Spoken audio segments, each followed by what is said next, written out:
Hello, എല്ലാവർക്കും നമസ്കാരം. ഇന്നത്തെ വീഡിയോയിൽ കാണാൻ പോകുന്നത് ഞാൻ എൻ്റെ ഹസ്ബൻഡിൻ്റെ ബർത്ത്ഡേക്ക് ഉണ്ടാക്കിയിട്ടുള്ള സദ്യയുടെയും അതുപോലെ തന്നെ കേക്കിൻ്റെയും ചെറിയൊരു പ്രിപ്പറേഷൻ വ്ളോഗാണ് കേട്ടോ. ഇത് ഭയങ്കര ഡീറ്റെയിൽഡ് ആയിട്ടുള്ള റെസിപ്പി ഒന്നും കാണിക്കുന്നില്ല. ജസ്റ്റ് ഞാൻ ഉണ്ടാക്കുന്ന രീതി എങ്ങനെയാണെന്നും ചെറിയ ക്ലിപ്സൊക്കെ കൂട്ടി ഇണക്കിയിട്ടുള്ള ഒരു ചെറിയൊരു വ്ളോഗാണ് കേട്ടോ. അപ്പോൾ ഞാൻ തലേദിവസം തന്നെ പ്രിപ്പറേഷൻസൊക്കെ സ്റ്റാർട്ട് ചെയ്തു. തലേദിവസം തന്നെ കാളൻ ഉണ്ടാക്കി വെച്ചു കേട്ടോ. അതുപോലെ തന്നെ കേക്കും ഞാൻ തലേദിവസം കുറച്ചൊക്കെ ഉണ്ടാക്കി വെച്ചിരുന്നു. കാളൻ ഞാൻ ഈ ഒരു ചട്ടിയിലാണ് ഉണ്ടാക്കുന്നത് കേട്ടോ. ഞാൻ ആദ്യം തന്നെ കായും അതുപോലെ തന്നെ ചേമ്പും കട്ട് ചെയ്തിട്ട് അതിനകത്തേക്ക് ഇട്ടു. എന്നിട്ട് അതിലേക്ക് കുറച്ച് മഞ്ഞൾപ്പൊടി, മുളക് പൊടി, ഉപ്പ്, ഒരു 2 പച്ചമുളക്, കുറച്ച് വെള്ളം ഒഴിച്ച് നന്നായിട്ട് കുക്ക് ചെയ്തു. എന്നിട്ട് ഇത് അത്യാവശ്യം കുക്ക് ചെയ്ത് വന്നപ്പോൾ ഞാൻ അരപ്പ് ഒഴിച്ചു കേട്ടോ. അരപ്പിൽ കുറച്ച് നാളികേരവും വെള്ളവും പിന്നെ ഒരു പച്ചമുളകും പിന്നെ ഞാൻ എടുത്തിരിക്കുന്നത് ജീരകമാണ് കേട്ടോ, നമ്മുടെ ചെറിയ ജീരകം. അതിട്ടിട്ട് നന്നായിട്ട് അരച്ചിട്ട് ഇതിനകത്തേക്ക് ഒഴിച്ചു. എന്നിട്ട് നന്നായിട്ട് കുക്ക് ചെയ്തെടുത്തു. അത്യാവശ്യം ചെറുതായിട്ടൊന്ന് വറ്റിച്ച് നന്നായിട്ട് കുക്ക് ചെയ്ത പച്ചമണമൊക്കെ മാറിയതിന് ശേഷം ഞാൻ തൈര് ഒഴിച്ചു കേട്ടോ. തൈര് ജസ്റ്റ് ഒന്ന് മിക്സിയിൽ കറക്കി കട്ടകളൊക്കെ ഒന്ന് മാറ്റിയതിന് ശേഷമാണ് ഇതിലേക്ക് ഒഴിച്ചിട്ടുള്ളത്. എന്നിട്ട് നന്നായിട്ടൊന്ന് മിക്സ് ചെയ്തെടുക്കുക. തൈര് ഒഴിച്ചതിന് ശേഷം ഇതങ്ങനെ തിളപ്പിക്കേണ്ട ആവശ്യം വരുന്നില്ല കേട്ടോ. ജസ്റ്റ് ഒന്ന് ചൂടാക്കി എടുത്താൽ മതി. ഇപ്പോൾ ഇതിന് വലിയ കളറൊന്നും ഇല്ലെങ്കിലും ഇതിരുന്നിരുന്ന് കുറച്ച് നേരം കഴിയുമ്പോൾ നല്ല യെല്ലോ കളറാവും കേട്ടോ. പിന്നെ ഞാനിത് വറുത്തിട്ടു. വെളിച്ചെണ്ണയിലേക്ക് കടുക്, ഉലുവ പൊട്ടിച്ചതിന് ശേഷം വറ്റൽമുളകും വേപ്പിലയും പിന്നെ ഒരു പൊട്ടിക്ക് മുളക് പൊടി ഇട്ടു കേട്ടോ, ഒരു ജസ്റ്റ് ഒരു കളറിന് വേണ്ടിയിട്ട്. അപ്പോൾ ഞാനിത് വറുത്തിട്ടത് പിറ്റേ ദിവസമാണ്. അപ്പോൾ ഈ ഒരു ക്ലിപ്പ് പിറ്റേ ദിവസത്തെയാണ് കേട്ടോ. ഇതിന് മുമ്പുള്ളത് വരെ ഞാൻ തലേദിവസം ചെയ്ത് വെച്ചിട്ട് വറുത്തിടൽ മാത്രം പിറ്റേ ദിവസമാണ് ചെയ്തത്. അപ്പോൾ അങ്ങനെ കാള റെഡി ആയിട്ടുണ്ട്. പിന്നെ ഞാൻ ഉണ്ടാക്കുന്നത് അവിയലാണ്. അവിയലൊക്കെ പിറ്റേ ദിവസമാണ് കേട്ടോ ഉണ്ടാക്കിയത്. അപ്പോൾ അവിയലിലേക്ക് ഞാൻ കുറേ കഷ്ണങ്ങൾ എടുത്തിട്ടുണ്ട്. ഇവിടെ കിട്ടാവുന്ന എല്ലാ കഷ്ണങ്ങളും എടുത്തിട്ടുണ്ട് കേട്ടോ. എനിക്ക് തോന്നുന്നു അവിയലിലേക്ക് ആവശ്യമായ പയറൊഴിച്ച് ബാക്കിയെല്ലാം എനിക്ക് കിട്ടിയിട്ടുണ്ടായിരുന്നു. പയർ ഇവിടെ ഇല്ലായിരുന്നു. അപ്പോൾ ഞാൻ കുറച്ച് ഗ്രീൻ പീസ് എടുത്തിട്ടുണ്ടായിരുന്നു. അല്ല, ഗ്രീൻ പീസ് അല്ലല്ലോ, ബീൻസ് എടുത്തിട്ടുണ്ടായിരുന്നു, പയർ കിട്ടാത്ത കാരണം കൊണ്ട്. പിന്നെ അമരപ്പയറോ കൊത്തമരി അങ്ങനെ ഏതോ ഒരു സാധനം കൂടി കുറച്ചെടുത്തിട്ടുണ്ടായിരുന്നു. അതെനിക്ക് വലിയ ഇഷ്ടമില്ല. പയറാണ് എനിക്ക്, പയറും കായാണ് എനിക്ക് അവിയലിൽ ഏറ്റവും ഇഷ്ടം കേട്ടോ. അപ്പോൾ അതിൽ പയറ് മാത്രം കിട്ടിയില്ല, ബാക്കിയെല്ലാം കിട്ടിയിരുന്നു. അപ്പോൾ കഷ്ണങ്ങളെല്ലാം കൂടി ഞാൻ കുറച്ച് ഉപ്പും മുളക് പൊടിയും മഞ്ഞൾപ്പൊടിയും ഇട്ടിട്ട് വേവിക്കാൻ വെച്ചു കേട്ടോ. കുറച്ച് വെള്ളം ഒഴിച്ചിരുന്നു അടിയിൽ പിടിക്കാതിരിക്കാൻ വേണ്ടിയിട്ട്, അല്ലെങ്കിൽ ഇത് പെട്ടെന്ന് അടിയിൽ പിടിക്കും. അങ്ങനെ ഞാനിത് മൂടി വെച്ച് കുക്ക് ചെയ്തു. ഇടയ്ക്കിടയ്ക്ക് വന്നൊന്ന് തുറന്ന് നോക്കുന്നുണ്ട്, വെള്ളം വറ്റിയോന്ന് നോക്കുന്നുണ്ട്. അങ്ങനെയൊക്കെ നമ്മൾ ചെക്ക് ചെയ്ത് നോക്കാം. അങ്ങനെ ഇത് കുക്കായതിന് ശേഷം നമുക്കിതിനകത്തേക്കും തേങ്ങയുടെ അരപ്പ് വേണം. ഇതിനകത്തേക്ക് നമ്മൾ തേങ്ങ ജസ്റ്റ് ഒന്ന് ചതച്ചെടുക്കുകയാണ് വേണ്ടത് കേട്ടോ. നമുക്ക് അങ്ങനെ അരച്ചെടുക്കേണ്ട കാര്യമില്ല. അപ്പോൾ തേങ്ങ ചതയ്ക്കുമ്പോൾ അതിനകത്തോട്ടേക്ക് കുറച്ച് ജീരകം, ചിലർ വെളുത്തുള്ളി ഇടും, നമ്മളങ്ങനെ വെളുത്തുള്ളി ഇടാറില്ല. ഞാൻ ജീരകവും തേങ്ങയും മാത്രമായിട്ടാണ് ചതച്ചത്. പിന്നെ ഈ കഷ്ണങ്ങൾ വേവിക്കുമ്പോൾ ഞാൻ പച്ചമുളക് ഇട്ടിരുന്നു കേട്ടോ. അപ്പോൾ ഞാൻ ഈ അരപ്പിൻ്റെ ഒപ്പം വേറെ സെപ്പറേറ്റ് പച്ചമുളകൊന്നും ഇട്ടിട്ടുണ്ടായില്ല. ഈ വെജിറ്റബിൾസിൻ്റെ കൂടെ തന്നെ പച്ചമുളകും മുളക് പൊടിയൊക്കെ ഇടുന്ന കാരണം കൊണ്ട് അത്യാവശ്യം എരിവ് ഉണ്ടാവും. അപ്പോൾ അങ്ങനെ നമ്മുടെ വെജിറ്റബിൾസൊക്കെ നന്നായിട്ട് കുക്കായിട്ട് വരുന്നുണ്ട്.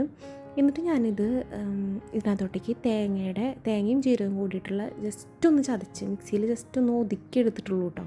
അത് ഇതിനകത്തേക്ക് ഇട്ട് കൊടുക്കുന്നുണ്ട്. പല സ്ഥലത്തും പല രീതിയിലായിരിക്കും കേട്ടോ കറികളൊക്കെ ഉണ്ടാക്കുക. സദ്യയിലും എല്ലാ കറികളും അങ്ങനെ തന്നെയായിരിക്കും. ഞാൻ ഈ ഒരു രീതിയിലാണ് ഉണ്ടാക്കുന്നത്.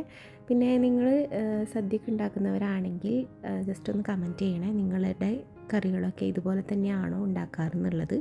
അപ്പോൾ ഞാൻ ഈ ഒരു തേങ്ങയുടെ അരപ്പ് മുകളിൽ ഇട്ടിട്ട് കുറച്ച് നേരം ഒന്ന് മൂടി വെച്ചു കേട്ടോ. അതിന് ശേഷം ഞാൻ എല്ലാം കൂടി ഈ വെജിറ്റബിളിൻ്റെ എല്ലാ ഭാഗത്തേക്കും ഈ തേങ്ങയുടെ അരപ്പ് നന്നായിട്ട് മിക്സ് ചെയ്ത് എടുക്കുന്നുണ്ട്. അതിന് ശേഷം ഇതിലേക്ക് തൈര് ഒഴിച്ചു കൊടുക്കണം. ഇനിയിപ്പോൾ തൈര് ഒഴിക്കാൻ താല്പര്യമില്ലെങ്കിൽ ഈ വെജിറ്റബിൾസിൻ്റെ കൂടെ നമുക്ക് മാങ്ങ ആഡ് ചെയ്യാം കേട്ടോ. ഞാനതുപോലെ ഉണ്ടാക്കി നോക്കിയിട്ടില്ല, എനിക്ക് തൈര് തന്നെ ഒഴിക്കുന്നതാണ് ഇഷ്ടം. അപ്പോൾ അങ്ങനെ ഞാൻ തൈര് ഒഴിച്ച് കൊടുത്തിട്ടുണ്ട്. തൈര് ഒഴിച്ച് കൊടുത്തിട്ട് നന്നായിട്ട് മിക്സ് ചെയ്ത് കൊടുക്കുക, തീ അങ്ങോട്ട് ഓഫ് ചെയ്യുക. ഇനിയിപ്പോൾ നമ്മൾ തിളപ്പിക്കേണ്ട അല്ലെങ്കിൽ അതിൻ്റെ ആവശ്യം വരുന്നില്ല കേട്ടോ. തൈര് ഒഴിച്ചതിന് ശേഷം തൈര് ഒഴിച്ച് കഴിഞ്ഞപ്പോൾ കുറച്ചൊന്ന് ഇങ്ങനെ കുഴമ്പ് പോലെ ആയിട്ടുണ്ട്. പക്ഷെ അത് നോക്കണ്ട, അത് കുറച്ച് നേരം കഴിയുമ്പോൾ നല്ല സെപ്പറേറ്റ് ആയിട്ട് വെജിറ്റബിൾസൊക്കെ ഇങ്ങനെ സെപ്പറേറ്റ് ആയിട്ട് കിടന്നോളും. അതിന് ശേഷം ഞാൻ കുറച്ച് വേപ്പില കൈകൊണ്ട് ഇങ്ങനെ ഞെരടി അതും പിന്നെ കുറച്ച് വെളിച്ചെണ്ണയും ഇതിനകത്ത് ഇട്ടിട്ട് മൂടി വെച്ചു കേട്ടോ. അപ്പോൾ നല്ലൊരു സ്വാദും നല്ലൊരു മണമൊക്കെ കിട്ടും. അപ്പോൾ അങ്ങനെ നമ്മുടെ അവിയൽ റെഡി ആയിട്ടുണ്ട്. അടുത്തത് ഞാൻ ക്യാബേജ് തോരൻ ഉണ്ടാക്കുകയാണ്. അപ്പോൾ അതിന് വേണ്ടിയിട്ട് ക്യാബേജൊക്കെ ഞാൻ ഓൾറെഡി കട്ട് ചെയ്ത് വെച്ചിട്ടുണ്ട് കേട്ടോ. അതിനകത്തേക്ക് ക്യാബേജും പച്ചമുളക്, വേപ്പില, പിന്നെ കുറച്ച് മഞ്ഞൾപ്പൊടി, ഉപ്പ്, പിന്നെ കുറച്ച് ഇഞ്ചി കൊത്തിയരിഞ്ഞത്, ഇത്രയും ഞാൻ ജസ്റ്റ് ഒന്ന് കൈ കൊണ്ട് തന്നെ മിക്സ് ചെയ്ത് അങ്ങനെ വെച്ചിരുന്നു.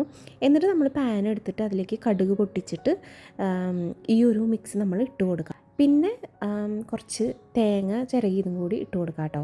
എന്നിട്ട് ഇത് നന്നായിട്ട് കുക്ക് ചെയ്തെടുക്കുക. പെട്ടെന്ന് തന്നെ റെഡിയാവും. ക്യാബേജിന് അങ്ങനെ വലിയ വേവൊന്നുമില്ലല്ലോ, പെട്ടെന്ന് തന്നെ റെഡിയായിട്ട് കിട്ടും. ജസ്റ്റ് ഒന്ന് മൂടി വെച്ചാൽ മതി. എന്നിട്ട് പിന്നെ തുറന്ന് വെച്ചിട്ട് തന്നെ വേവിക്കുക. അപ്പോൾ പിന്നെ എന്തെങ്കിലും വെള്ളം ഉണ്ടെങ്കിൽ അതൊക്കെ ഒന്ന് വറ്റി നല്ല ഡ്രൈ ആയിട്ടുള്ള ക്യാബേജ് തോരൻ നമുക്ക് കിട്ടും. അപ്പോൾ ഇതും അടിപൊളിയായിട്ട് റെഡി ആയിട്ടുണ്ട്. അപ്പോൾ ഇത് ഞാനങ്ങനെ മാറ്റി വെച്ചു.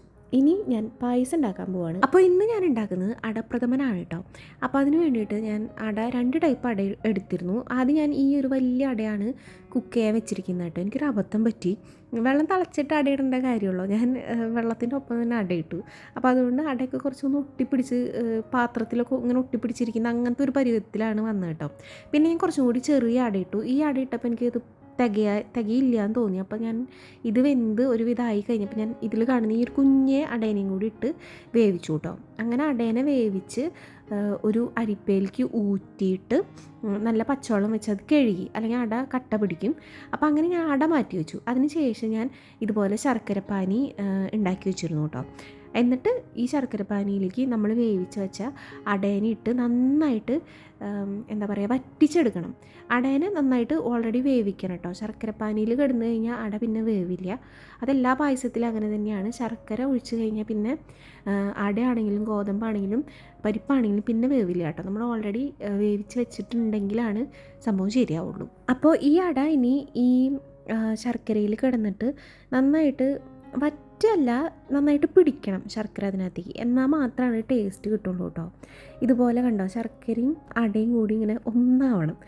നമ്മൾ ശർക്കര ഇട്ട പാടെ അടയിട്ട് അതിൻ്റെ ഒപ്പം തന്നെ തേങ്ങാപ്പാൽ ഒഴിച്ച് കഴിഞ്ഞാൽ ശരിയാവില്ല കേട്ടോ.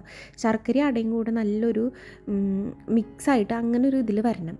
എന്നിട്ടാണ് നമ്മൾ തേങ്ങയുടെ 2ാം പാൽ ഒഴിക്കേണ്ടത് കേട്ടോ. അപ്പോൾ ഞാൻ ഇവിടെ 2ാം പാൽ ഒഴിച്ചിട്ടുണ്ട്. 2ാം പാൽ ഒഴിച്ചതിന് ശേഷം അത്യാവശ്യം നന്നായിട്ട് കുറുകി വരണം കേട്ടോ. എന്നിട്ട് മാത്രമാണ് 1ാം പാൽ ഒഴിക്കാൻ പാടുള്ളൂ. ഞാനിതിൻ്റെ ഇടയ്ക്ക് നെയ്യ് ഒഴിച്ചു കൊടുക്കുന്നുണ്ട്. എനിക്കിഷ്ടമാണ് നെയ്യുടെ ചൊവ. അങ്ങനെ തീരെ ഇഷ്ടമില്ലാത്തവരാണെങ്കിൽ ലാസ്റ്റ് അണ്ടിപ്പരിപ്പും മുന്തിരിയും ഇടുമ്പോൾ മാത്രം നെയ്യ് ഇട്ടാൽ മതിയാവും. അല്ല, ഇടയിൽ നെയ്യിട്ട് കൊടുക്കുകയാണെങ്കിൽ അതൊരു പ്രത്യേക സ്വാദ് തന്നെയാണ് കേട്ടോ. അപ്പോൾ 1ാം പാൽ ഒഴിച്ച് കുറച്ച് കഴിഞ്ഞപ്പോൾ അത്യാവശ്യം വറ്റിയൊക്കെ വന്നു കഴിഞ്ഞതിന് ശേഷം, 1ാം പാലല്ല കേട്ടോ, 2ാം പാൽ ഒഴിച്ച് അത്യാവശ്യം വറ്റി വന്നതിന് ശേഷം ഞാൻ ഇതിനകത്തോട്ടേക്ക് ഏലക്കായും അതുപോലെ തന്നെ പഞ്ചസാരയും കൂടി പൊടിച്ച് വെച്ചിരുന്നു. അപ്പോൾ ആ ഒരു മിക്സ് ഇട്ട് കൊടുത്തു കേട്ടോ, നല്ലൊരു മണത്തിനൊക്കെ വേണ്ടിയിട്ട്. എന്നിട്ട് ഞാനിതിനകത്തേക്ക് നമ്മുടെ കട്ടിപ്പാൽ, അതായത് 1ാം പാൽ, അതൊഴിച്ചു കൊടുത്തു. 1ാം പാൽ ഒഴിച്ചതിന് ശേഷം ജസ്റ്റ് ഒന്ന് ചൂടാക്കി എടുത്താൽ മതി. നന്നായിട്ടൊന്ന് മിക്സ് ചെയ്ത് ഒന്ന് ചൂടാവുന്ന വരെ മാത്രം വെച്ചാൽ മതി. അങ്ങനെ വല്ലാണ്ട് തിളയ്ക്കണ വരെ വെക്കണ്ട കേട്ടോ. ഇതിനകത്ത് ചെറിയ ഒരു വൈറ്റ് ഷെയ്ഡിൽ കാണുന്നത് തേങ്ങയുടെ തരികളാണ് കേട്ടോ. അത് എൻ്റെ കുറച്ച് വലിയ അരിപ്പാണ്. അപ്പോൾ അതുകൊണ്ട് ഇത്തിരി തരികളൊക്കെ വീഴുന്നുണ്ട്. അപ്പോൾ അതാണ് ഒരു തരിപ്പ് കാണുന്നത്. കുറച്ച് നേരം കഴിയുമ്പോൾ അത് കാണില്ല കേട്ടോ. അപ്പോൾ ഉണ്ടാക്കിയ പാടിയായ കാരണം കൊണ്ടാണ് അങ്ങനെ കാണുന്നത്. അതിനുശേഷം ഞാനിതിലേക്ക് ഇതുപോലെ നാളികേരം കൊത്തിയരിഞ്ഞിട്ട് അത് വറുത്ത് ഇട്ട് കൊടുക്കുന്നുണ്ട് കേട്ടോ. ഭയങ്കര ടേസ്റ്റാണ് നാളികേരം പായസത്തിലിടുന്നത്. അതായത് ഇതുപോലത്തെ തേങ്ങാപ്പാലും ശർക്കരയും വെച്ചിട്ടുള്ള പായസത്തിലേക്ക് തേങ്ങാക്കൊത്ത് ഇടുന്നത് നല്ല ടേസ്റ്റാണ് കേട്ടോ. അപ്പോൾ ഈ തേങ്ങാക്കൊത്ത് ഒരുവിധം മൊരിഞ്ഞ് മൂത്ത് വന്നതിന് ശേഷം ഞാനിതിനെ ഒരു സൈഡിലേക്ക് മാറ്റിയിട്ട് ഈ പാത്രത്തിൽ തന്നെ കുറച്ചും കൂടി നെയ്യ് ഒഴിച്ചിട്ട് അണ്ടിപ്പരിപ്പും ഉണക്കമുന്തിരിയും ഒന്ന് വറുത്തെടുക്കുന്നുണ്ട്. ആ ക്ലിപ്പ് എൻ്റെ കയ്യിൽ പെട്ടിട്ടില്ല. എനിക്ക് തോന്നി ഞാൻ ക്യാമറ ഓണാക്കാൻ വിട്ടുപോയതായിരിക്കും. അപ്പോൾ അങ്ങനെ ഈ ഒരു നെയ്യിൽ വറുത്തിട്ടിട്ടുള്ള ഈ സംഭവങ്ങളൊക്കെ നമ്മുടെ പായസത്തിലേക്ക് ഒഴിച്ചു കൊടുക്കുക, മിക്സ് ചെയ്യുക. നമ്മുടെ അടിപൊളിയായിട്ടുള്ള പായസം റെഡി ആയിട്ടുണ്ട്. ഞാൻ ആദ്യമായിട്ടാണ് ഈ ഒരു അടപ്രഥമൻ ഉണ്ടാക്കുന്നത് കേട്ടോ. സാധാരണ പാലട ഉണ്ടാക്കിയിട്ടുണ്ട്, അടപ്രഥമൻ ആദ്യമായിട്ടാണ്. എന്തായാലും നന്നായിട്ട് വന്നിരുന്നു കേട്ടോ. എന്നിട്ട് ഞാനത് മാറ്റി വെച്ചു. അതിന് ശേഷം ഇനി നമുക്ക് പൈനാപ്പിൾ കറി ഉണ്ടാക്കാം. ഇതും ഞാൻ ആദ്യമായിട്ട് ഉണ്ടാക്കുന്നതാണ്, പക്ഷെ ഭയങ്കര ടേസ്റ്റായിരുന്നു. ഈ സദ്യയിൽ എല്ലാ കറികളിലും വെച്ച് എനിക്ക് ഏറ്റവും ഇഷ്ടപ്പെട്ടത് ഈ ഒരു കറി തന്നെയാണ് കേട്ടോ. അപ്പോൾ ഇതിലേക്ക് ഞാൻ ഒരു 1/2 പൈനാപ്പിൾ എടുത്തിട്ടുണ്ട്. ഇതുപോലെ കട്ട് ചെയ്തു. അതിനകത്തേക്ക് മുളക് പൊടി, മഞ്ഞൾപ്പൊടി, ഉപ്പ്, പച്ചമുളക് ഇത്രയും ഇട്ട് കുറച്ച് വെള്ളം ഒഴിച്ച് കുക്ക് ചെയ്യാനായിട്ട് വെച്ചിട്ടുണ്ട് കേട്ടോ. കുക്ക് ചെയ്യുന്നതിൻ്റെ ഇടയിൽ നമുക്ക് കുറച്ച് പഞ്ചസാര ഇട്ട് കൊടുക്കണം. മധുരം നോക്കിയിട്ട് ഇട്ട് കൊടുക്കാം കേട്ടോ. അത്യാവശ്യം മധുരം വേണം. പിന്നെ ഈ പൈനാപ്പിളിന് വലിയ മധുരം ഇല്ല, പക്ഷെ എന്നാലും പൈനാപ്പിളിൻ്റെ ടേസ്റ്റ് ഉണ്ട് കേട്ടോ. അത് തന്നെ ഭാഗ്യം. ഇത് ഇന്ത്യൻ്റെ അല്ലാന്ന് തോന്നുന്നു. എനിക്ക് തോന്നുന്നു വേറെ ആഫ്രിക്കയുടെയോ അങ്ങോട്ടാന്ന് തോന്നുന്നു. ഇവിടെ ഇന്ത്യയുടെയും ആഫ്രിക്കയുടെയും ഒക്കെ വാങ്ങിച്ചിട്ടുണ്ട് പൈനാപ്പിൾ. പക്ഷേ വലിയ മധുരം എനിക്ക് തോന്നാറില്ല കേട്ടോ. ജ്യൂസ് അടിക്കാൻ ടേസ്റ്റ് ഉണ്ടാവാറുണ്ട്. പിന്നെ ഇതുപോലെ കറി ഉണ്ടാക്കാൻ നല്ല ടേസ്റ്റാണ്. നമ്മൾ വെറുതെ തിന്നുമ്പോൾ നമുക്ക് അത്രയ്ക്കും മധുരം തോന്നുന്നില്ല. അപ്പോൾ അങ്ങനെ ഈ പൈനാപ്പിൾ കുക്കായിട്ടുണ്ട്. എന്നിട്ട് അതിനകത്തേക്ക് ഞാൻ തേങ്ങയുടെ അരപ്പ് സാധാരണ പോലെ ഒഴിച്ചു. തേങ്ങയും ഒരു പച്ചമുളകും പിന്നെ ചെറിയ ജീരകവും ഇട്ട് നന്നായിട്ട് അരച്ച് ഇതിന് ശേഷം അത് ഇതിനകത്തേക്ക് ഇട്ട് കൊടുത്തു കേട്ടോ. എന്നിട്ട് അത് നന്നായിട്ട് കുക്ക് ചെയ്യാം. കുക്ക് ചെയ്ത് അത്യാവശ്യം ഒന്ന് വറ്റി വരുമ്പോൾ നമുക്കിതിനകത്തേക്ക് തൈര് ജസ്റ്റ് മിക്സിയിലൊന്ന് കറക്കിയതിന് ശേഷം അത് ഒഴിച്ചു കൊടുക്കാം കേട്ടോ. നമ്മൾ കാളൻ അല്ലെങ്കിൽ മോരുകറിയൊക്കെ ഉണ്ടാക്കുന്ന പോലെ തന്നെ പ്രൊസീജിയർ സെയിം ആണെങ്കിലും ടേസ്റ്റ് എൻ്റർലി ഡിഫറെൻ്റ് ആണ് കേട്ടോ. പിന്നെ ആയിരിക്കുമല്ലോ, ഇതിനകത്ത് കഷ്ണം വരുന്നത് പൈനാപ്പിളല്ലേ. ഭയങ്കര ടേസ്റ്റ് ഉണ്ടായിരുന്നു കേട്ടോ ഈ ഒരു കറി. ഈ കറി എന്നല്ല, ഞാൻ ഈ തവണ സദ്യ ഞാൻ ഉണ്ടാക്കുമ്പോൾ നന്നായി വരാറുണ്ട്. നോൺ വെജിനേക്കാളും എനിക്ക് നന്നായിട്ട് ഉണ്ടാക്കാൻ പറ്റണത് സദ്യയൊക്കെ തന്നെയാണ് കേട്ടോ. സദ്യയും പിന്നെ നമ്മുടെ നാടൻ പലഹാരങ്ങളൊക്കെയാണ് ഞാൻ ഉണ്ടാക്കുമ്പോൾ കൂടുതൽ നന്നായി വരാറ്. പിന്നെ ഇടയ്ക്ക് എന്തെങ്കിലുമൊക്കെ ഫ്ലോപ്പൊക്കെ ആവാറുണ്ട് കേട്ടോ. ഭയങ്കര വലിയ കുക്കൊന്നല്ല, എന്നാലും സദ്യ ഉണ്ടാക്കുമ്പോൾ നന്നായി വരും എന്നാണ് എനിക്ക് തോന്നുന്നത്. കഴിച്ചിട്ടുള്ളവരും പറഞ്ഞേക്കണത് അങ്ങനെയാണ് കേട്ടോ. അപ്പോൾ ഇതിനകത്തേക്ക് വറുത്തിടണം കേട്ടോ. സാധാരണ പോലെ തന്നെ വെളിച്ചെണ്ണയിലേക്ക് കടുകും വറ്റൽമുളകും വേപ്പിലിട്ട് വറുത്തതിന് ശേഷം ഇതിനകത്തേക്ക് ഇട്ട് കൊടുക്കുക. പിന്നെ ഞാൻ ലാസ്റ്റായിട്ട് കുറച്ച് നമ്മുടെ കറുത്ത മുന്തിരി ഉണ്ടല്ലോ അതും കൂടി ഇട്ട് കൊടുത്തിട്ടുണ്ട് കേട്ടോ. നമുക്ക് സദ്യയിൽ പൈനാപ്പിൾ കറിയുടെ കൂടെ ചെറിയ കുറച്ച് കറുത്ത മുന്തിരിയും കിട്ടാറുണ്ടല്ലോ, പിന്നെ കാണാനും ഒരു ഭംഗിയല്ലേ. അപ്പോൾ അതും ഇട്ട് കൊടുത്തു. ഇതിൻ്റെ ഇടയ്ക്കൂടെ ചോറ് അപ്പുറത്ത് കിടന്ന് വേവുന്നുണ്ട് കേട്ടോ. നമ്മുടെ നല്ല പാലക്കാടൻ മട്ടരിയുടെ ചോറ് റെഡിയാക്കുന്നുണ്ട്. പിന്നെ പായസമല്ല സാമ്പാർ ഞാൻ ഓൾറെഡി ഉണ്ടാക്കി. സാമ്പാറിൻ്റെ വീഡിയോ എനിക്ക് എടുക്കാൻ പറ്റിയില്ല, കാരണം ഞാൻ 3 ബർണർ ഉണ്ട് കേട്ടോ. അപ്പോൾ 3 എണ്ണത്തിലും കൂടി മാറി മാറിയാണ് ഓരോന്നും ഞാൻ കുക്ക് ചെയ്യണേ. അപ്പോൾ അതിൻ്റെ ഇടയിൽ ക്യാമറ അങ്ങോട്ട് തിരിച്ച് ഒക്കെയാണ് ഞാനിത് ഷൂട്ട് ചെയ്യുന്നത് കേട്ടോ. അപ്പോൾ അതിൻ്റെ ഇടയിൽ കൂടെ എനിക്ക് സാമ്പാറും കൂടി ഷൂട്ട് ചെയ്യാനുള്ള നേരം കിട്ടിയില്ല. പിന്നെ സാമ്പാറിൻ്റെ കഷ്ണങ്ങളൊക്കെ ഞാൻ തലേദിവസം അരിഞ്ഞു വെച്ചിരുന്നു. അപ്പോൾ പിറ്റേ ദിവസം ജസ്റ്റ് ഒന്ന് ഉണ്ടാക്കിയാൽ മാത്രം മതിയല്ലോ. അപ്പോൾ അങ്ങനെ സാമ്പാറും അവിടെ റെഡി ആയിട്ടുണ്ട്. അപ്പോൾ അങ്ങനെ നമ്മുടെ കറികളെല്ലാം റെഡി ആയിട്ടുണ്ട്. ഈ ഇഞ്ചമ്പുളി അതുപോലെ തന്നെ കടുമാങ്ങയുടെ അച്ചാറും നാട്ടിൽ നിന്ന് കൊണ്ടുവന്നതാണ് കേട്ടോ. പിന്നെ കായ വറുത്തതും ശർക്കര വരട്ടിയും അതും നാട്ടിൽ നിന്നുള്ളത് തന്നെയാണ്. ബാക്കി കറികളൊക്കെ നമ്മൾ ഇന്ന് ഉണ്ടാക്കിയതാണ്.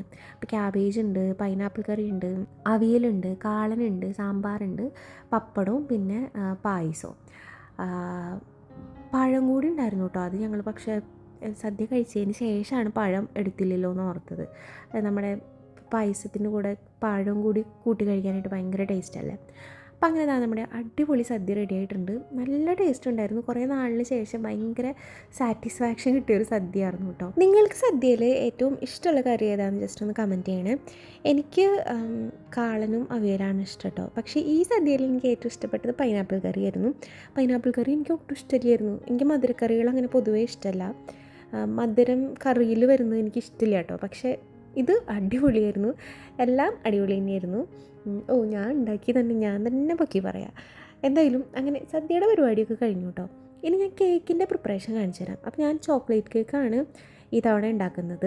അപ്പോൾ അതിന് വേണ്ടിയിട്ട് 1 കപ്പ് മൈദ, പിന്നെ 2 table spoon cocoa powder, 1 teaspoon baking powder, 1/4 teaspoon baking soda, പിന്നെ ഒരു നുള്ള് ഉപ്പ്, ഇത്രയും ഇട്ടിട്ട് നന്നായിട്ടൊന്ന് അരിച്ച് എടുക്കാം കേട്ടോ. 2-3 വട്ടം അരിച്ചാൽ നല്ലത്. ഞാൻ 1 വട്ടം അരിച്ചിട്ടുള്ളൂ. എന്നിട്ട് ഞാനിത് നന്നായിട്ട് വിസ്ക് വെച്ച് നന്നായിട്ട് മിക്സ് ചെയ്തെടുക്കുകയാണ് ചെയ്യുന്നത്. കേക്ക് ഉണ്ടാക്കാൻ ഞാൻ അത്രയ്ക്ക് പ്രോ ഒന്നുമല്ല കേട്ടോ. പക്ഷേ ഞാൻ ഇങ്ങനെ യൂട്യൂബിൽ വീഡിയോസ് കണ്ടിട്ട് തന്നെയാണ് ഇതും ഉണ്ടാക്കിയിട്ടുള്ളത്. ഇത് ഞാൻ ചിക്കോസ് ഡൈൻ ഉണ്ടല്ലോ ആ വീഡിയോ കാണാറുണ്ട്. പിന്നെ ബിൻസീസ് കിച്ചൺ, അങ്ങനെ പല ചാനലും ഞാൻ കാണാറുണ്ട് കേട്ടോ. അങ്ങനെ പല ചാനലിൽ നിന്നും പല വീഡിയോസും കണ്ട് ലാസ്റ്റ് എനിക്ക് തോന്നുന്ന പോലെയാണ് ഞാൻ ഉണ്ടാക്കാറ്. പക്ഷേ സ്പോഞ്ചിൻ്റെ മെഷർമെൻറ്റ്സൊക്കെ ഞാൻ എൻ്റെ ഓർമ്മ ശരിയാണെങ്കിൽ ഞാൻ ചിക്കോസ് ഡൈൻ്റെ മെഷർമെൻറ്റ്സാണ് സ്പോഞ്ചിന് എടുത്തിരിക്കുന്നത്. ബാക്കിയൊക്കെ ഞാൻ എനിക്ക് താല്പര്യമുള്ള പോലെ അങ്ങനെ മാറ്റിമറിച്ചൊക്കെയാണ് ചെയ്തിരിക്കുന്നത് കേട്ടോ. അങ്ങനെ നമ്മൾ നമ്മുടെ പൊടികളൊക്കെ അരിച്ച് മാറ്റി വെച്ചിട്ടുണ്ട്. ഇനി നമുക്ക് മുട്ട ബീറ്റ് ചെയ്തെടുക്കണം. ഞാനിവിടെ 3 മുട്ട എടുത്തിട്ടുണ്ട് റൂം ടെമ്പറേച്ചറിലുള്ളത്. അത് ഞാൻ നന്നായിട്ട് ഇതുപോലെ ബീറ്റ് ചെയ്തെടുക്കുകയാണ് കേട്ടോ. ബീറ്റ് ചെയ്യുമ്പോൾ അതിലേക്ക് പഞ്ചസാര പൊടിച്ചത് ഇട്ട് കൊടുത്തിട്ടുണ്ട്. അതായത് ഒരു 1/4 കപ്പ് പൊടിച്ച പഞ്ചസാര. മുഴുവനോടെയുള്ള പഞ്ചസാരയാണെങ്കിൽ 1/2 കപ്പ് എടുക്കുക. അതിങ്ങനെ 2-3 തവണയായിട്ട് ഇട്ട് കൊടുത്ത് ബീറ്റ് ചെയ്ത് എടുക്കണം. കൂടെ കുറച്ച് വാനില എസൻസ് കൂടെ ഒഴിച്ചു കൊടുക്കുന്നുണ്ട്. എന്നിട്ട് ഇതുപോലെ നന്നായിട്ട് ഫ്ലഫി ആവുന്നവരെ ബീറ്റ് ചെയ്യുക. എന്നിട്ട് അതിലേക്ക് 1/2 കപ്പ് സൺഫ്ലവർ ഓയിലാണ് ഒഴിച്ചു കൊടുത്തിരിക്കുന്നത്. സൺഫ്ലവർ ഓയിൽ ഒഴിച്ചു കൊടുത്തതിന് ശേഷം ജസ്റ്റ് ഒന്ന് മിക്സ് ചെയ്തെടുത്താൽ മാത്രം മതി. അതിൻ്റെ കൂടെ തന്നെ നമ്മുടെ നല്ല ചൂടുള്ള പാലിലേക്ക് കുറച്ച് ചോക്ലേറ്റ് ഇട്ട് മെൽറ്റ് ചെയ്ത് ആ ഒരു മിക്സും കൂടെ ഞാൻ ഒഴിച്ചു കൊടുക്കുന്നുണ്ട് കേട്ടോ. പാല് ഞാനൊരു 4 ടേബിൾ സ്പൂൺ എടുത്തിട്ടുണ്ടാവും. ചോക്ലേറ്റ് ഞാൻ കുറച്ച്, പ്രത്യേകിച്ച് അളവൊന്നുമില്ല, കുറച്ച് എടുത്തിട്ടുണ്ട്. ഞാൻ ഡയറി മിൽക്കാണ് എടുത്തത് കേട്ടോ. അതാണ് വലിയ കളറില്ലാത്തത്.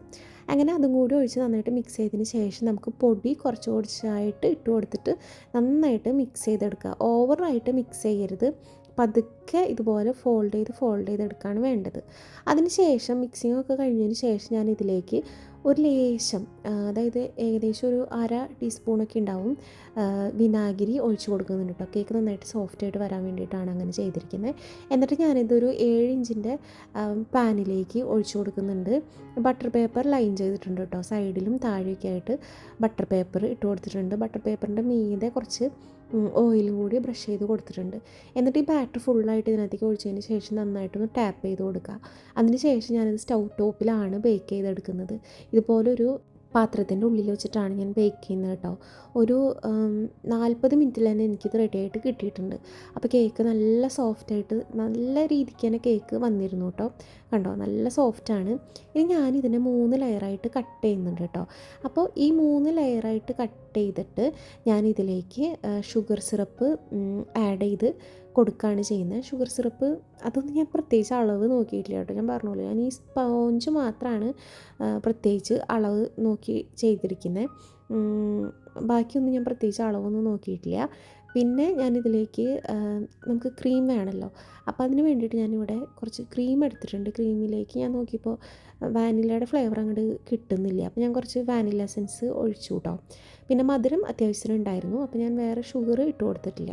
എന്നിട്ട് ക്രീം നന്നായിട്ട് ഇതുപോലെ ബീറ്റ് ചെയ്തെടുക്കണം. അതിൻ്റെ കൂടെ തന്നെ ചോക്ലേറ്റ് കേക്ക് ആണല്ലോ, അപ്പോൾ നല്ല ചോക്ലേറ്റിൻ്റെ ഫ്ലേവർ കിട്ടാൻ വേണ്ടിയിട്ട് ഞാൻ കുറച്ച് ചോക്ലേറ്റ് ഗനാഷും അതുപോലെ തന്നെ കുറച്ച് കൊക്കോ പൗഡറും കൂടി ഇതിനകത്തേക്ക് ഇട്ട് കൊടുത്തിട്ട് നന്നായിട്ട് ഫ്ലഫി ആവുന്നവരെ ബീറ്റ് ചെയ്തെടുത്തിട്ടുണ്ട്. ഇനി ഞാൻ കേക്ക് ലെയർ ചെയ്യാൻ പോവാണ്. അപ്പോൾ ഞാൻ ഫസ്റ്റ് ലെയർ വെച്ച് കൊടുത്തിട്ടുണ്ട്. ഇത് ഏറ്റവും മുകളിലത്തെ ലെയറാണ് ഞാൻ ഏറ്റവും താഴെ വെച്ചിരിക്കുന്നത് കേട്ടോ. അപ്പോൾ ആ ലെയറിലേക്ക് നമ്മളിതുപോലെ ഷുഗർ സിറപ്പ് വെച്ചിട്ട് നന്നായിട്ട് വെറ്റ് ചെയ്ത് കൊടുക്കുക. അത്യാവശ്യം നല്ല രീതിക്ക് തന്നെ ഒഴിച്ചു കൊടുക്കണം. എന്നാലാണ് കേക്ക് നല്ല സോഫ്റ്റായി നല്ല ക്രീമിയായി ഒക്കെ കിട്ടുള്ളൂ കേട്ടോ. എന്നിട്ട് അതിന് ശേഷം ഞാൻ നമ്മൾ ബീറ്റ് ചെയ്ത് വെച്ചിട്ടുള്ള ചോക്ലേറ്റിൻ്റെ ആ ഒരു ക്രീമും കൂടി ഇതിനകത്തേക്ക് ഇട്ടിട്ട് ഇതുപോലെ നല്ല ലെവൽ ചെയ്ത് എടുക്കുന്നുണ്ട്. കൂടെ തന്നെ ചോക്ലേറ്റ് ഗനാഷും അതുപോലെ തന്നെ ചോക്ലേറ്റ് ഗ്രേറ്റ് ചെയ്തതും ഇട്ട് കൊടുക്കുന്നുണ്ട് കേട്ടോ. ഞാനിവിടെ ഈ ഒരു ചോക്ലേറ്റ് ഗനാഷ് ഉണ്ടാക്കിയത് ഡയറി മിൽക്ക് വെച്ചിട്ടാണ്. അതുകൊണ്ടാണ് ഇതിന് വലിയ കളറില്ലാത്തത്. പിന്നെ ഞാനിതിനകത്ത് ഉള്ളിൽ ആഡ് ചെയ്തിരിക്കുന്ന ചോക്ലേറ്റും ഡയറി മിൽക്ക് തന്നെയാണ് കേട്ടോ. ഡയറി മിൽക്കിൻ്റെ ബബ്ലി ഉണ്ടല്ലോ, അതാണ് ഞാൻ യൂസ് ചെയ്തിരിക്കുന്നത്. അതാണ് അതിന് അങ്ങനത്തെ വലിയ കളറില്ലാത്തത് കേട്ടോ. അപ്പോൾ അതുപോലെ തന്നെ 3 ലെയർ നമ്മൾ സെറ്റ് ചെയ്ത് കൊടുക്കുക. ഇനിയാണ് എനിക്കുള്ള ടാസ്ക്. എനിക്ക് സത്യത്തിൽ ഇതിൻ്റെ പുറത്ത് ഭാഗം ഐസിങ് ചെയ്യാനായിട്ട് വലിയ വശമില്ല. പിന്നെ മാത്രമല്ല എൻ്റെ കയ്യിൽ അങ്ങനെ ടൂൾസ് ഒന്നുമില്ല കേട്ടോ. ഞാൻ ഒന്നും തന്നെ ഇല്ല എൻ്റെ കയ്യിൽ. ഗാർണിഷ് ചെയ്യാനുള്ള ടൂൾസോ അല്ലെങ്കിൽ ഇതുപോലെ ഐസിങ് ചെയ്യാനുള്ള ഒന്നും എൻ്റെ കയ്യിൽ ഇല്ലായിരുന്നു. അപ്പോൾ അതുകൊണ്ട് തന്നെ ഇതിൻ്റെ സൈഡൊന്നും എനിക്ക് അങ്ങനെ വലിയ ഭംഗിയിൽ കിട്ടുന്നുണ്ടായില്ല കേട്ടോ. പിന്നെ നമുക്ക് കഴിക്കാനല്ലേ എന്ന് വിചാരിച്ചിട്ട് അങ്ങോട്ട് അഡ്ജസ്റ്റ് ചെയ്തു. അങ്ങനെ മുകൾ ഭാഗം എനിക്ക് പറ്റണ പോലെ വൃത്തിയാക്കി എടുത്തിട്ടുണ്ട് കേട്ടോ. പിന്നെ 4 സൈഡ് ഞാൻ ജസ്റ്റ് ഒന്ന് കട്ട് ചെയ്ത് കൊടുത്തു. കാരണം ഐസിങ് ചെയ്ത് നീറ്റാക്കാൻ എനിക്ക് എന്തായാലും കിട്ടണില്ല. അപ്പം ഞാൻ വിചാരിച്ചു സൈഡൊക്കെ ഇതുപോലെ ഫുള്ളായിട്ടൊന്ന് കട്ട് ചെയ്യാമെന്ന്. അപ്പോൾ ഞാൻ ഈ 4 സൈഡും കട്ട് ചെയ്തു കേട്ടോ. ഐസിങ് ചെയ്തെങ്കിലും ഞാൻ ഒന്ന് നീറ്റായിട്ട് കട്ട് ചെയ്ത് എടുത്തിട്ടുണ്ട്. എനിക്ക് തോന്നുന്നു പൈപ്പിംഗ് ബാഗൊക്കെ ഉണ്ടെങ്കിൽ ചിലപ്പോൾ സൈഡ്സൊക്കെ ഒന്ന് നീറ്റാക്കാൻ ചിലപ്പോൾ പറ്റിയേനെ. ഇതെന്തായാലും ഇങ്ങനെ ചെയ്ത് കഴിഞ്ഞപ്പോൾ അത് ഭംഗിയുണ്ടായിരുന്നു കേട്ടോ. എന്നിട്ട് ഇതിൻ്റെ മുകളിൽ കൂടെ ഞാൻ ചോക്ലേറ്റ് ഗനാഷ് ഒഴിക്കുകയാണ് ചെയ്തത്. അപ്പോൾ ചോക്ലേറ്റ് ഗനാഷ് ഞാൻ ഡാർക്ക് കോമ്പൗണ്ട് ചോക്ലേറ്റും അതുപോലെ തന്നെ വിപ്പിംഗ് ക്രീമും യൂസ് ചെയ്തിട്ടാണ് ഉണ്ടാക്കിയിരിക്കുന്നത് കേട്ടോ. എന്നിട്ട് ഞാൻ ഇതിൻ്റെ മുകളിൽ ഇത് ഡ്രൈ ആയതിന് ശേഷം കേട്ടോ വിപ്പിംഗ് ക്രീം വെച്ചിട്ട് തന്നെ ഇതുപോലെ വിഷും എഴുതി കൊടുക്കുന്നുണ്ട്. പിന്നെ ഞാൻ ഈ സ്പോഞ്ച് ഉണ്ടാക്കി അതുപോലെ തന്നെ 3 ലെയർ ചെയ്തത് തലേദിവസം ചെയ്ത് വെച്ചു കേട്ടോ. ബാക്കി ഈ മുകളിലത്തെ ചോക്ലേറ്റ് ഗനാഷും ഈ റൈറ്റിങ്സും ഒക്കെ ഞാൻ പിറ്റേ ദിവസമാണ് എഴുതിയത്. റൈറ്റിങ്സ് ഒന്നും വലിയ ഭംഗിയില്ല കേട്ടോ. ഞാൻ പറഞ്ഞല്ലോ എനിക്ക് അങ്ങനെ വലിയ ഡെക്കറേറ്റ് ചെയ്യാനുള്ള അറിവില്ല. പക്ഷെ എന്നാലും പറ്റുന്ന പോലെ ചെയ്തു. കേക്ക് അടിപൊളി കേക്കായിരുന്നു, നല്ല ടേസ്റ്റ് ഉണ്ടായിരുന്നു കേട്ടോ. കേക്ക് ഞാൻ ഇടയ്ക്കൊക്കെ ഉണ്ടാക്കാറുണ്ട്, മുന്നേ ഞാൻ ഉണ്ടാക്കാറുണ്ടായിരുന്നു കേട്ടോ. ഇപ്പോൾ കുറേ നാളായി ഉണ്ടാക്കിയിട്ട്. പക്ഷെ എന്നാലും ഉണ്ടാക്കിയപ്പോൾ നല്ല ടേസ്റ്റിൽ തന്നെ വന്നിട്ടുണ്ട് കേട്ടോ. അപ്പോൾ ഇത്രയൊക്കെ ഐറ്റംസാണ് ഞാൻ എൻ്റെ ഹസ്ബൻഡിൻ്റെ ബർത്ത്ഡേക്ക് വേണ്ടി ഉണ്ടാക്കിയിരുന്നത് കേട്ടോ. അപ്പോൾ ഇതോടുകൂടി നമ്മുടെ ഇന്നത്തെ ഒരു കുക്കിംഗ് വ്ലോഗ് അവസാനിച്ചിരിക്കുകയാണ്. നിങ്ങൾക്ക് എല്ലാവർക്കും ഈ വീഡിയോ ഇഷ്ടപ്പെട്ടു എന്ന് വിചാരിക്കുന്നു. ഇഷ്ടമായെങ്കിൽ ലൈക്ക് ചെയ്യുക, ഷെയർ ചെയ്യുക, കമൻറ്റ് ചെയ്യുക, സബ്സ്ക്രൈബ് ചെയ്യാത്തിട്ട് സബ്സ്ക്രൈബ് ചെയ്യുക. സബ്സ്ക്രൈബ് ചെയ്യുമ്പോൾ ബെല്ലൈക്കൺ പ്രസ് ചെയ്യാനായിട്ട് മറക്കരുത് കേട്ടോ. അപ്പോൾ നമുക്കിനി അടുത്ത വീഡിയോയിൽ കാണാം. ബൈ.